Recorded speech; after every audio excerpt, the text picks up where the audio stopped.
Roundabouts, rotaries, and traffic circles. What are they? And why do they keep making these in my city?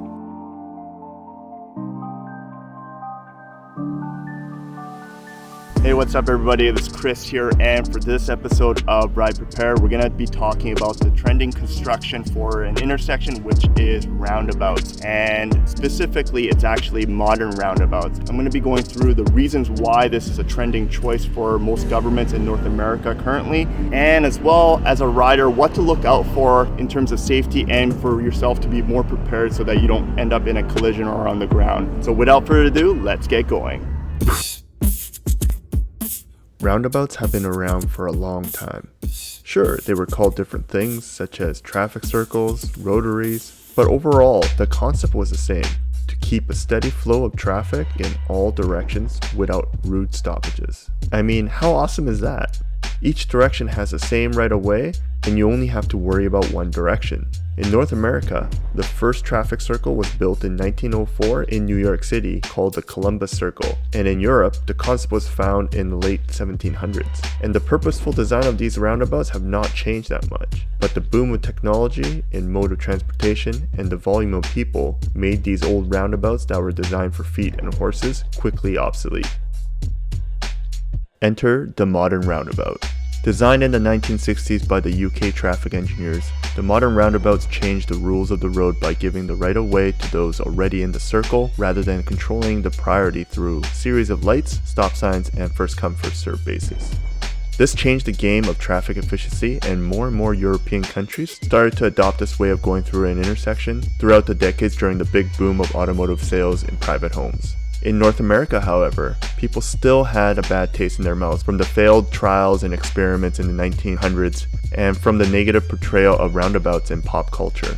For the US, the first modern roundabout was built in 1990, and in Canada, we didn't have one until 1999, decades after the big boom of private sales into each household. But slowly and surely, more and more roundabouts started to emerge across the continent as studies started to show favorable statistics towards them. Studies show that intersections that were converted from what was once controlled by traffic signals and stop signs to roundabouts have reduced the number of fatal accidents by 90% and injuries by 75%, with a bonus time savings of 30 to 50%. These are fantastic numbers. So if the modern roundabout is statistically great and safer on the roads compared to a traditional intersection, then why as a rider do I always fear getting hit by somebody inside the roundabout? Well, let's go over some of the examples and the common mistakes that you would see so you can be riding a little bit more prepared when you enter this apparatus. The issues with the modern roundabouts in North America is simple. People just don't know how to use them properly.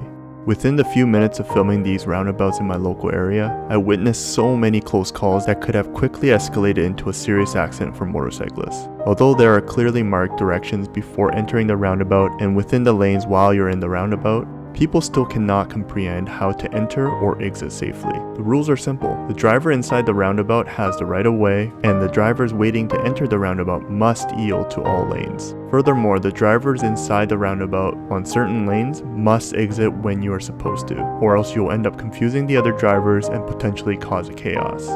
So if the Europeans can get this, why can't we? It is because we waited too long to start adapting these roundabouts within our culture of driving. In the 90s, North America already had hundreds of millions of fully licensed drivers who were used to driving through the traditional light and stop sign controlled intersections. And when these modern roundabouts started to be introduced in the late 90s and 2000s, not many experienced drivers knew how to use them, and because there is no requirement to redo a driver's exam to freshen up on new laws or new traffic technology, we just need to use Darwin's law to weed out those who can't use roundabouts.